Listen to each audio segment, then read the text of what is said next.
Hey everyone, welcome to Mountain Woman Radio. I'm your host Tammy Trayer, and this is episode number 211, and you can find that by going to trayerwilderness.com/podcast-211 for the show notes. And all of Mountain Woman Radio is archived on our website. You can also find us on iTunes, Stitcher, iHeartRadio, and TuneIn Radio, as well as other podcast apps. For those of you that are new to Mountain Woman Radio, my family and I embarked on an off-grid journey a decade ago. And Good Friday, we actually sold our home. If you listened in to the last episode, you heard that. So it was quite the blessing to be delivered from a 4-year, as many people would say, a grueling journey. But there was so much throughout the last 4 years, just miracles and blessings and just growth. I would not change a thing. But what we are embarking on now is a new adventure, and I hope that you guys will all join us along the way as we start building our new log cabin. And I feel that our 4-year journey has enabled us to be a light during this time that our nation is walking out. So much uncertainty, so many things that we can't change. And you know, it's our passion to share our lifestyle. It's a faith-led preparedness lifestyle, and we educate on off-grid living and homesteading, traditional skills, simple living. And we've been doing this for a decade. And right now, I think that there's many people that are, we're in quarantine. We are social distancing, which we've been doing for over a decade. Our wilderness environment is so tranquil, and we enjoy staying in it. But there's so many people that are struggling right now in this situation, in this scenario. There's so much uncertainty. For one, we don't even know all the details of this virus. Many are without work and unable to bring in an income at this time. There's a shortage on toilet paper. There's uncertainty when this will change, when things will be altered. It's a lot. It's a lot to think about. It's a lot to deal with, and for many, it's very overwhelming. But as a result of the last 4 years, as I mentioned last week, there were times, there was plenty of toilet paper on the shelves. We just couldn't afford to purchase it. We couldn't afford to go to town because we didn't have the money for fuel. So we had to be excessively frugal. And for those of you that have been following us for the last decade, you know that we lived in a canvas wall tent for 8.5 months on raw wilderness land with no utilities, no running water. And we did that while we were building our homestead that we just sold. That time frame of our lives taught us a lot, and it is something that I yearn to go back to because it was just so simple.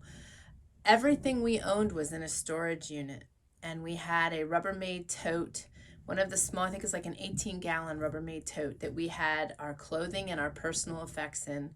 We each had a cot, and we had a mess tent that we cooked outdoors out of, and we had dirt under our feet. It was such an incredibly simple time, and it was just so, I don't even know how to put it into words. The thing that comes to mind is romantic. It was alluring. It was comforting. It was simplicity to its finest. And it was such an awesome time for me.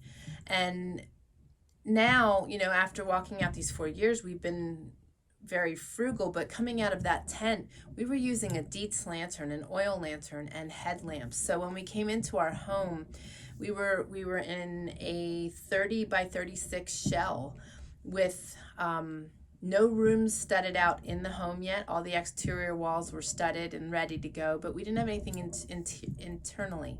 So we had a wood stove in the corner, and we had air mattresses on the floor, and Dietz lanterns hanging from the beams, and it was very simplistic.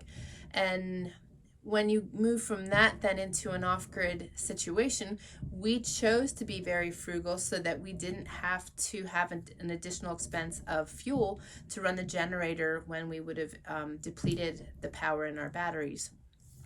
So this last decade has prepared us for what we're walking out. Plus, the last 4 years have been what's the word I want to use? Very thin. You know, we didn't have much, and we made it by. We never went without a meal because of how we choose to live. We've been called all kinds of amazing things, and I say amazing in sarcasm because they weren't nice. That, you know, we were wasting food. We had all this food and we were wasting it, and it's so horrible the way we were doing things. And it's just that we had a full larder and we weren't wasting anything. We make everything from scratch. So although it looked like an abundance of food, you know, when you're making everything from your raw ingredients, salad dressings, baked goods, breads, meals, you know, everything came from that room, whether it was canned or raw ingredients, whatever. We don't buy processed foods. But during these meek times that we walked through for the last 4 years, we never went without. And when we were in low places, God always, and I repeat that with great emphasis, always provided for our every single need.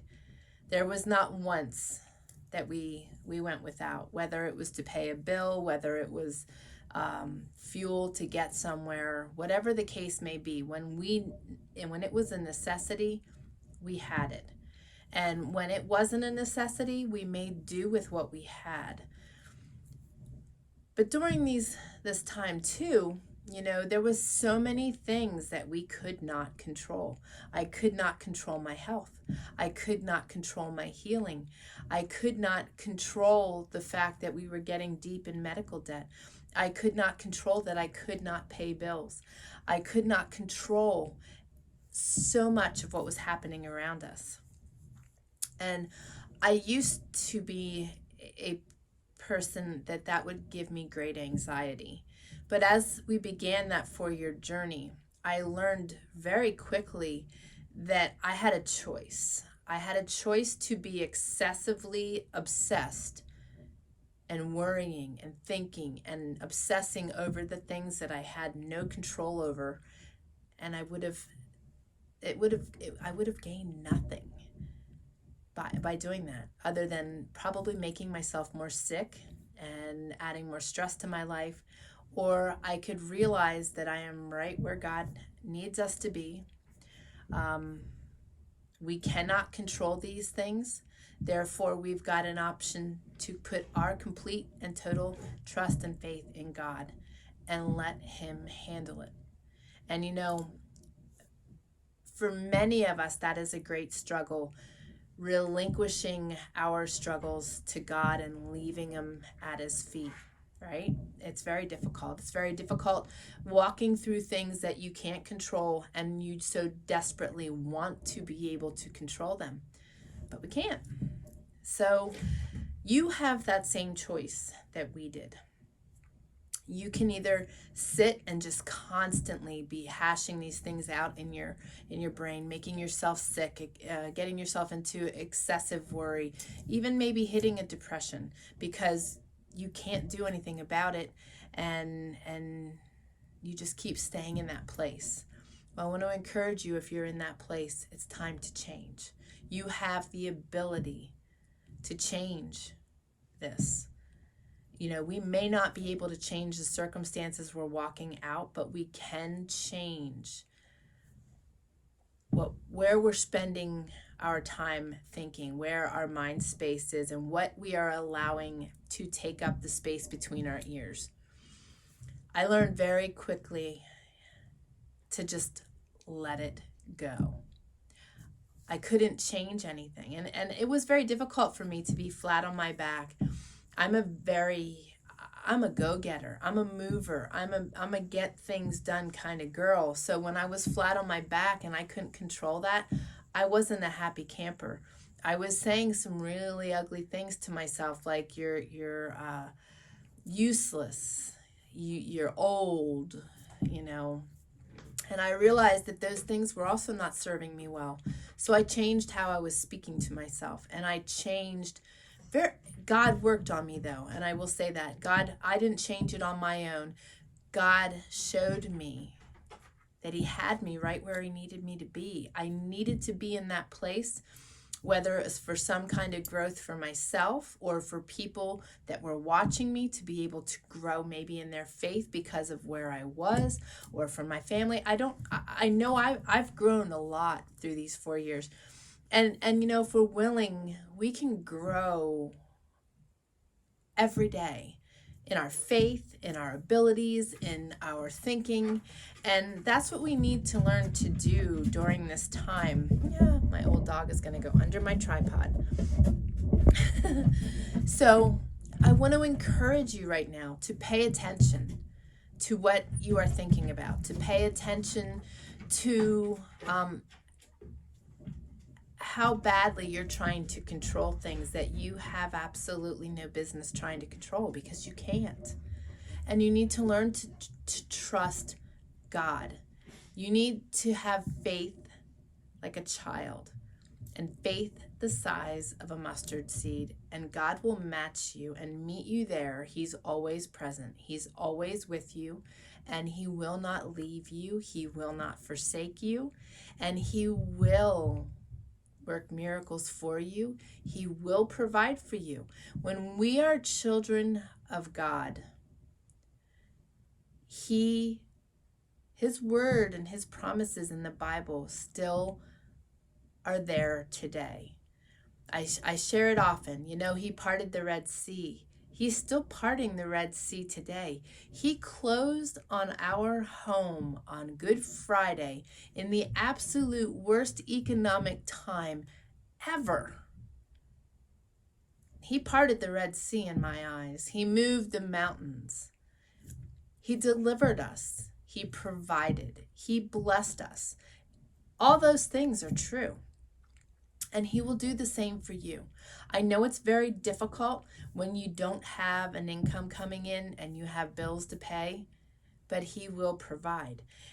The thing that makes this situation different than ours, and something you can think about, is the whole nation is going through this. The whole United States is going through this together. We were doing it alone. But we were never alone, and neither are you. God was always present. And God, the more we call on God and the more we seek him, the more gracious and loving he is, because he wants that relationship. He wants that fellowship. He wants that communication. And what better time now when we have so much more time on our hands, or at least some people do. We're busy trying to get ready to build a new house and move out of this one. But many of you have extra time on your hands. And although my time is crazy, I read the Bible every day. I spend time in fellowship with God every day. I make it, and it is a habit, but it is also a necessity. It is something that I do not waver on. It is something that I do not give up and that I guard. I guard my time with God. And right now, you have the opportunity to spend that time with him. You have this time to understand that he will take care of all of us. He will provide for our needs, and he will get us to the other side of this situation. Our walk, that is very similar to what you are walking out right now, was a 4-year journey. And I hope and pray that what we are walking out right now is certainly not going to be a 4-year journey, but it is going to be elongated, and it may be a little while till we get to the other side. So this is my suggestion to you. Through those 4 years, I refused to live in fear. I refused to live in worry. I no longer experienced those emotions. And I've told you guys that many times. I don't experience those emotions anymore. And I'm so grateful. You know why? Because I've replaced them with joy and happiness, because my trust is in Him. My trust is in Him. My faith is in Him. And I know that when we hit these upside down and sideways situations that we have no control over, He's growing us. He's growing us in our faith. He's growing us into our future. He's growing us into the people we are supposed to become. And through these circumstances, we become courageous. We build our endurance, and we learn to remove negative emotions from our lives. During this time, you need to seek your joy and happiness and not think about and dwell on the things that we can't control. You can't control them, so don't give any mind space to them. And think about the things that you can control. Your time with your children, your time learning new skills, learning how to be better prepared. If you're feeling you're not prepared right now, focus on making lists of how you can be better prepared in the future. But the thing is, as I always say, the most important part of being prepared is letting God lead the way. When we do not have God leading the way and we think that we are all prepared, you are the least prepared you could be. God needs to be in the forefront, leading the way, and we need to be seeking Him, not just stockpiling and thinking that we're prepared with skills and material things. We need to be seeking Him. That is part of the equation. It's God first, getting prepared with our skills, getting prepared with our things that we're stocking up on, but keeping Him in the lead. And that is extremely important and the most important part of the equation. So when you're doing that, regardless what comes our way, we are prepared, we have the right mindset, we can easily give things to God, keep ourselves in a comfortable mindset, and are able to still continue thinking properly and handling things well. And that's what we need to do. We need to seek Him and find our joy and happiness right now, and learn to live life by our terms, living our day-to-day the way we want to live it when we are in these extreme times. So that means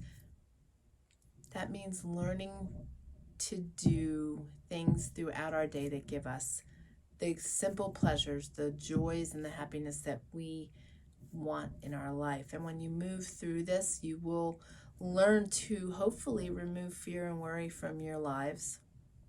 We'll learn how to think about what's most important, because when there's things we can't control, we just need to learn to roll. And I say that a lot, and people are like, what do you mean? Well, you just need to keep moving forward. You need to keep moving faithfully forward, because when you get stuck in these places where you're trying to control things, you can't. You're either going to become stagnant or go backwards. So it's not a place to be. It's not a place to stay. And going through these circumstances, you're going to experience those emotions. You're going to experience those thought processes. But as you catch yourself thinking about the things you can't control, learn to control your thinking and redirect it. It's the only way you're going to get through situations that you have no control over. It's what you got to do. You just got to keep moving forward. And you will see the other side of this. You will see the other side of this and look back and be very empowered by what you accomplished with maybe little, what you accomplished with no income, and how you went about it, and the joys and happiness you found through it, and the things that you remember as you walk through it. God strengthens us through these times. So I just want to encourage you today and ask you to join me again next week.